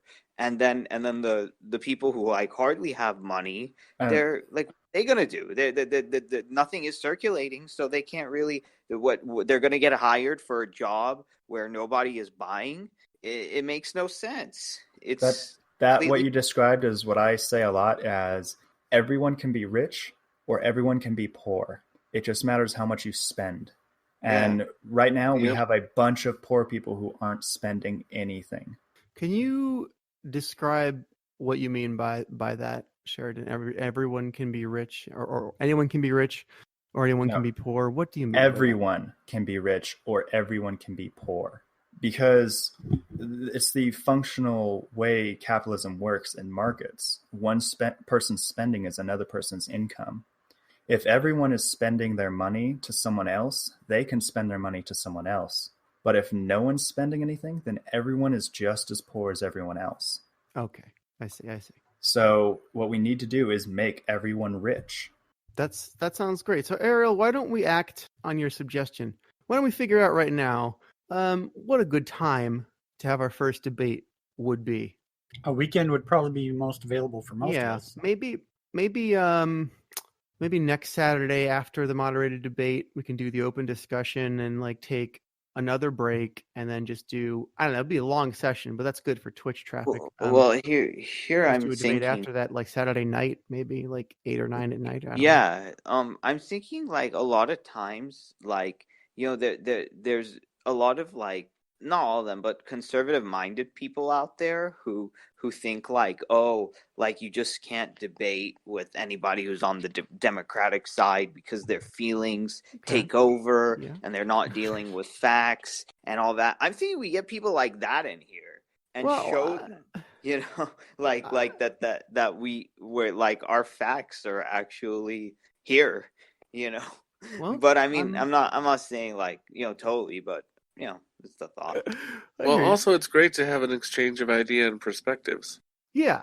Let's get reasonable people who will make a good case, and hopefully we can work something out. Maybe we'll all learn something, all benefit somehow, and hopefully be better UBI advocates. And also remember to steel man people's arguments. Exactly. Yes. Instead of straw manning them. I don't know if you all read that thing, but it's like assume that they're coming from a place that they want the best for everybody, even though that's not it. It's like that father that's like, oh, if I didn't like physically hurt you, that means that I don't love you, because other parents, they don't care about their kids. That's why they don't beat them. But since I care about you, I like hurt you as an act of love and stuff like that. And You know, like there are a lot of people out there that are like, no, it's like this desperation is like fuel for people. It gets them up and it gives them something, because if they didn't have the desperation, they wouldn't know, like you can only be effective when you're desperate and your back's against the wall. And when you're not like that, like you have nothing. You know, people who still think like that, you know, and they're coming from a place that they think like they're morally, you know, superior, and this is all about morality. But it's like, okay, Right, let's deconstruct that. Let's really deconstruct that. It would be good to have them on the show if we could find some people who believe that. Well, I would love to discuss with them, because there's actually some scientific evidence on the happiness and what levels of income can cause what sorts of lifestyles, regardless of where you live. And people who generally make less than $34,000 a year are twice as likely to kill themselves than people who make $35,000 a year or more. And from that flip, the percentage change is only about 10% between the groups. Yeah, exactly. So they're not understanding that. They're thinking that they're pushing those 34,000 people and less to, like, you know, make tons more, because this is their incentive for them, when they're actually just pushing them to suicide. And it's like I don't know, they have a brain infection. It's like neoliberalism is like a mind virus. And you see that thing that I sent in the chat about cognitive dissonance, because that's why we want to steel man arguments, because that cognitive dissonance thing, it's like, really, when you're attacking their ideology, you're attacking like their sense of existing in something. You're attacking Their sense of self. Their sense of self, their identity. And the purpose of our show is to bridge communication gaps, right? Not make people feel bad. Right, exactly. So instead of that, like, first find like a stable common ground where we can all agree, like just tell whoever it is we're debating, like, we don't want people to commit suicide out of misery. It's like, do you agree with that or disagree? Well, they're going to say, like, of course I agree with that. You know, I don't want people like killing them, feeling miserable and killing themselves. And we'll be like, okay, like, yeah, you know, we get Start that, from there. and then we'll sell. They got to reach the logic disconnect on their own. It's kind of the only way to do it. You know, you can't change somebody; they have to change themselves. Right. I was going to ask Disdonn a question. Yes, sir. I've actually had fairly intricate conversations with Tesseract, who's fairly conservative. He's someone both Disdonn and I know. And I think Fortifier is also usually a pretty reasonable person on the opposition side. I think if you could get them in, you could probably have some pretty good conversations. So, are we going to presume they're anti-UBI just because they're conservative? Because we actually have some pro-UBI conservatives in our group here. Oh, I don't know what their stance is on UBI. It's just people that I have a differing opinions on politically that I've had some pretty good luck actually having civil discourse with. Well, we are looking to have a debate, but I think what we're looking for is specifically UBI opponents, because we're UBI advocates. So we want people who specifically do not think it's a good idea, think it's a moral hazard, et cetera, think that we just must not have it for whatever reason. Right. We may have better luck with Tess on that one, because I'm pretty sure Fortifier is pro-UBI. Okay. Yeah. And none of this... Something. Let me propose... I'm sorry, Ariel. We can get back to you in a second. But let me propose a format. I was thinking like maybe 4-on-4, just four of our best advocates, and we can find 4 good guests to debate against. Maybe May 2nd, maybe like 8:00 Eastern, if it's not too early.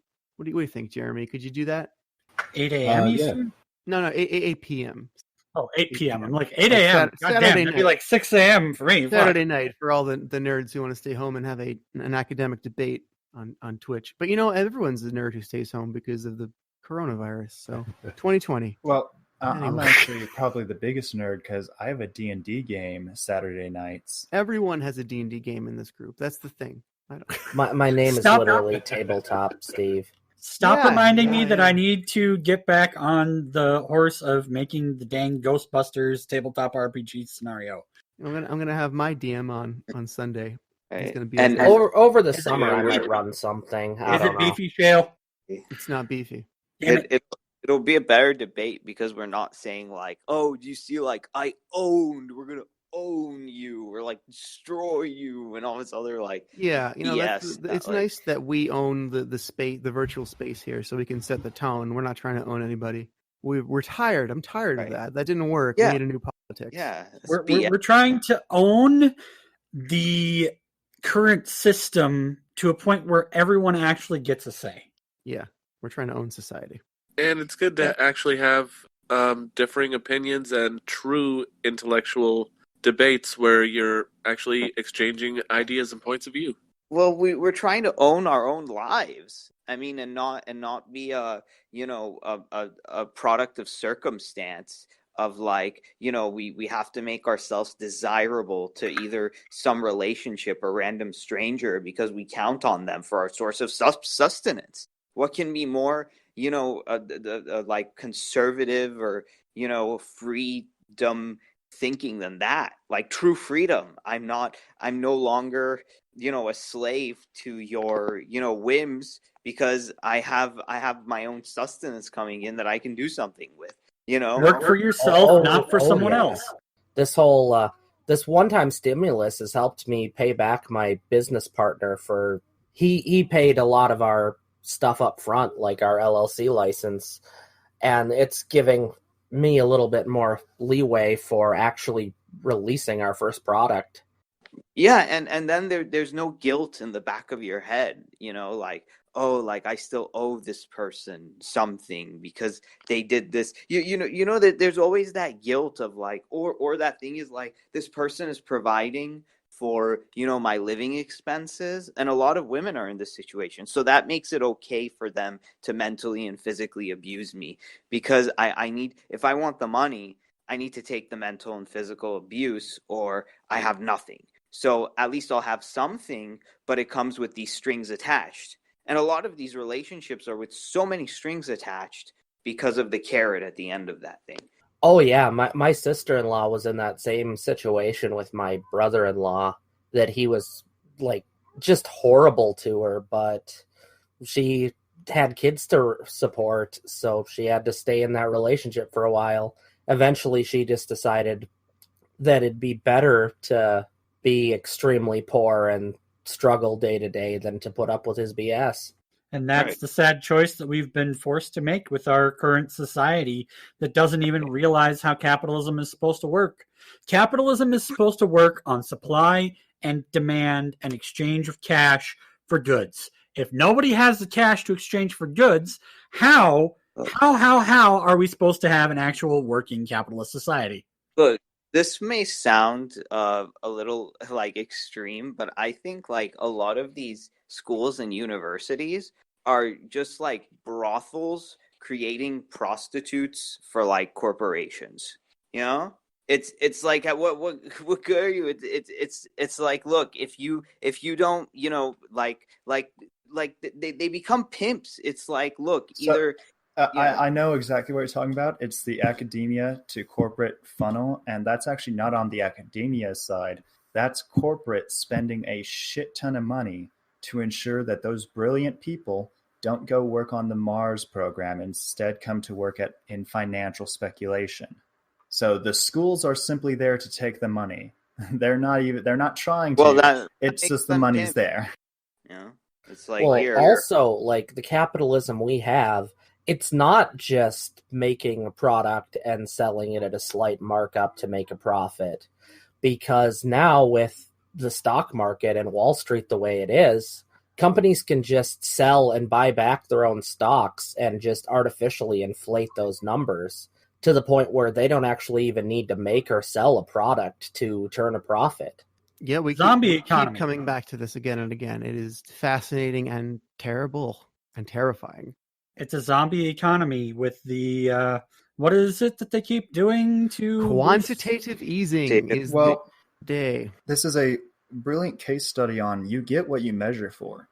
Our big three numbers that we care about as a government looking at a macroeconomy are GDP, unemployment, and the stock market. And honestly, of those 3 shitty-ass measurements, the only one that's real and that can be of any help to you as a government is the stock market. Because it does have one truism with it. It is the collection of all available information about any company and what it could be trading at as it is a speculative company. Mm. And you know what else, like, I think is a good idea now that so many kids are out of schools? Like for like, how many people like don't even learn about their own house, like the circuit breakers, or like, you know, this here, or like how their electricity works, or like the dishwasher. Oh yeah. You know, And like, to be all honest, that's what I mean with normal people. Normal people really shouldn't have to worry about that. They should just have cash to pay an electrician who can come and actually know and fix that.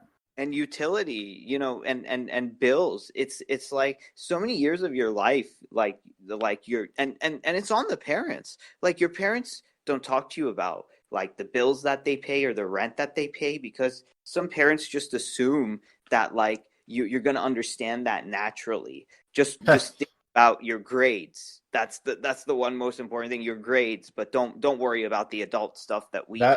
That's why I firmly believe that we need a new civics course standardized in every senior high school year, academia, so they know how to pay taxes. They understand how the whole system works.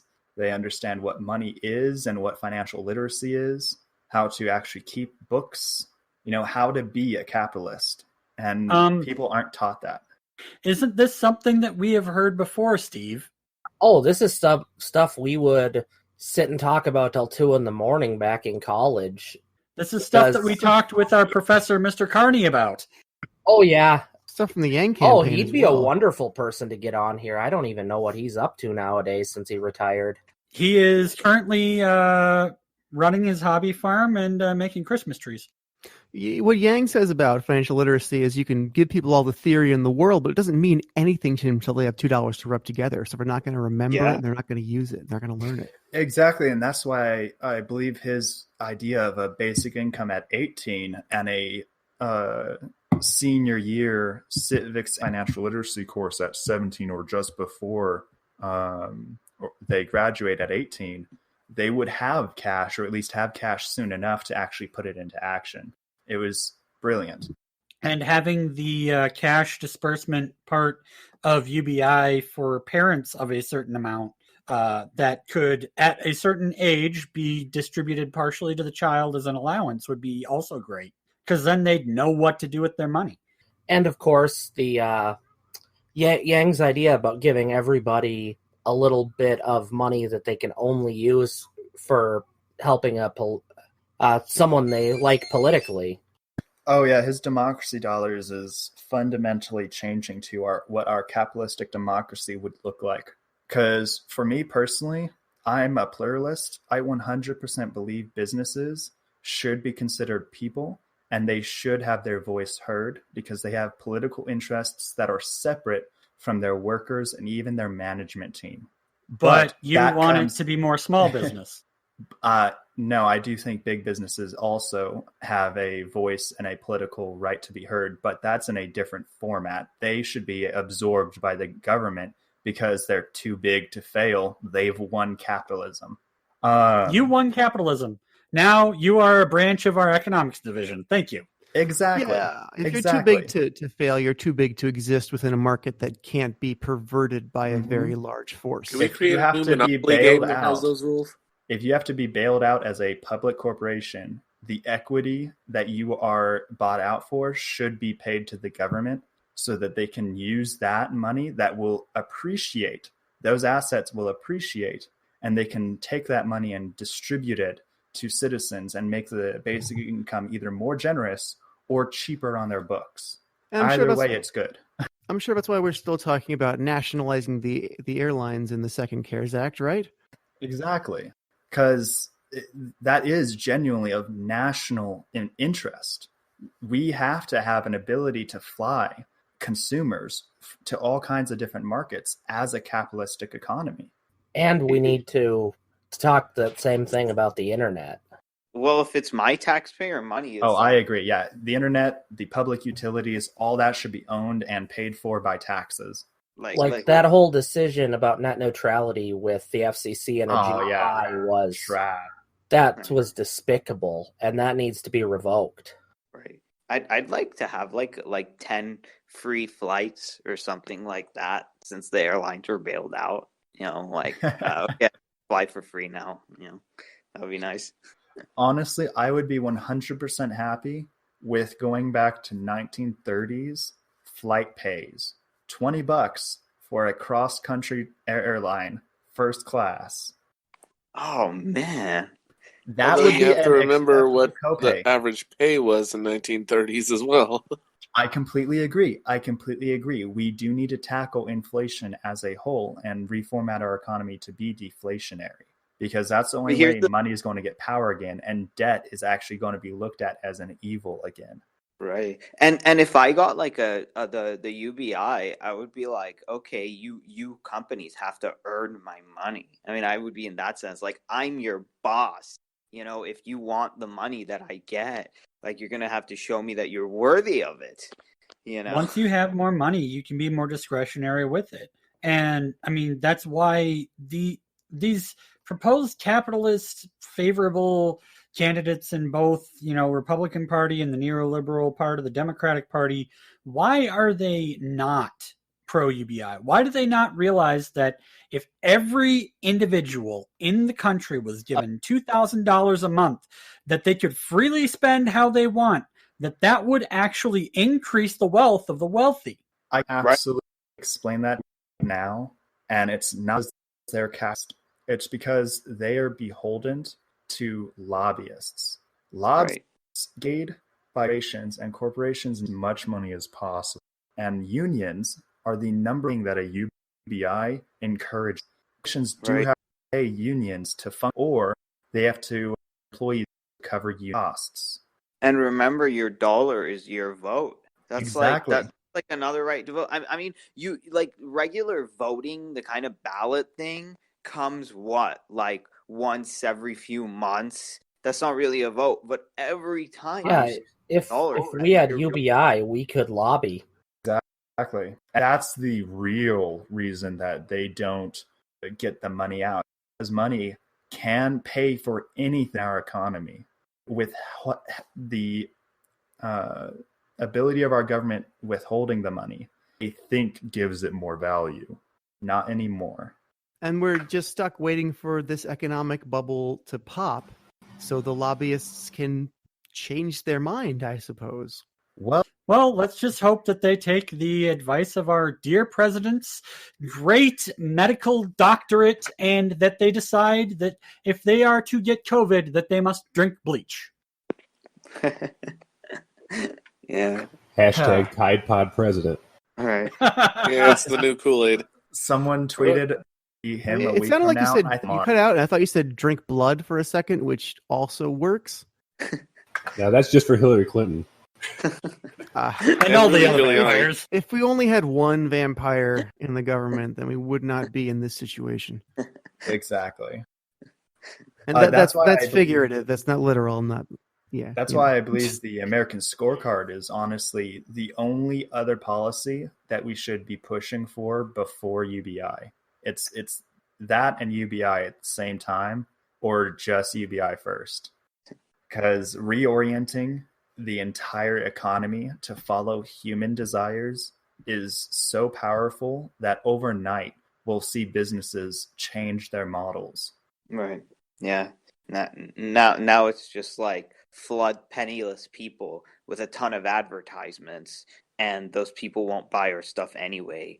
And it's so stupid. It's mind-boggling. The lobbyists have no contingency for changing their models, so they're just not going to go to that with any degree of ease. Right. Yeah. Well, Sheridan, as a fellow small business owner, I got a question for you. Does it ever drive you crazy when you hear the government completely ignore supply and demand, and they just start arguing about taxes, either increasing taxes or tax breaks, and that's going to somehow fix the economy? It's like I completely agree. Like, oh, I completely agree because one, we don't have the taxes that could actually affect real change in real time. Two, taxes are only a tool to control inflation. And three, even if we used those taxes to pay for appropriate social programs, we don't. We invest them into the welfare state and basically pay other administrators to judge who's worthy of getting some financial help and who isn't. Well, the only So way yeah, we can it is deal kind with- of infuriating. the only way we can actually tackle inflation is to be able to print less money, which we have to print more money because the rich are hoarding it. Therefore, the Well, only my friend, way to actually deal with it would be to tax the rich. I completely agree. We need to actually get 80% tax rates on people who make multi-million dollars a year, but that is not enough. Taxes control for inflation by creating a demand for money by a government. That's why I say government debt is actually pretty great debt because its value is almost infinite. A government can just raise taxes on its citizens and extract all the value they need for whatever it is they want. That's why our government specifically is quantitatively easing to infinity. We're printing enough money because, in theory, our government can tax all the money back. Well, that's what and they the say. other thing is, no taxation. with tax, go ahead. Taxation without representation, and that a UBI represents us. Go ahead, Angelo. Just want to say that. Well, the thing is where they try and tell us, oh, well, if we cut your business taxes, if we reduce your business taxes, you should be able to create more jobs because you'll be doing better. It's like, that's how does exactly that what help I me mean. Get customers? That is exactly what I mean, because taxes only create a demand for businesses to fulfill. And of the other millions of demands that we have to fulfill, taxes only controls deflation. Yeah. And it's the thing that's frustrating is it's when the context of UBI comes up and people complain, oh, well, won't that create inflation, or won't businesses just raise their prices and everything? No, because businesses, at least smart ones, are going to look and say, I got more customers, I'm making more money than I've ever made. Why do I need to raise prices and reduce my customer base? That would be insane. It seems like a lot of these people have never taken basic economics. Or maybe they expect all businesses to be business to business, not business to consumer, like Sheridan pointed out. There's one industry, though, that I can, in fact, see doing that, and that is the rental industry. Because if you're in a place, it's such a hassle to move out of it that you might still stay there if they increase your rent by $100 or $200. Well, here's the nice thing about rent specifically, because these rent has been a long-standing problem for humanity, to the point that most states have rental control laws. You can't increase your rent more than like 5% every quarter, which is still a lot of wiggle room for landlords to actually properly value their space. Yeah, I completely agree. That every year. I believe that the rental increase problem is actually more tied to us being in an inflationary economy than to any kind of increase that individuals would receive. Well, also, there's the fact that, while some landlords may be able to raise their prices, all it takes is one competitor not raising their prices, and they just lost business to those competitors, and now they're locked in on a contract for a year or two. Exactly. And that's the amazing thing about competitive capitalism is there's always an alternative. And if there isn't one, you can be an alternative. Well, exactly. It's about 20 minutes after the hour. I'm gonna cut off the recording here and try to get this edited so I can get it out hopefully today, if not tomorrow. You guys are welcome to keep hanging out. I actually got to bounce right now. All right, cool. It was I wonderful gotta get my talking to you mail all. and eat food. All right, well, thank you all for joining me, and thank you for listening. We will be back tomorrow with a big moderated discussion. We'll go back to the old, what was called the roundtable format. Now we're calling it the moderated format, which is more accurate, where we have a big group of speakers, each given 3 minutes to respond to 3 topics for tomorrow. So we'll see you then. Thank you for spending some time with us. Yeah, that's it. It was very Take care. exciting, and I'm looking forward to tomorrow, Shael. Talk to you tomorrow. Me too, everybody. I'll see you then. Have a good one. Have a good one. Take care, everybody. Be good to each other. It's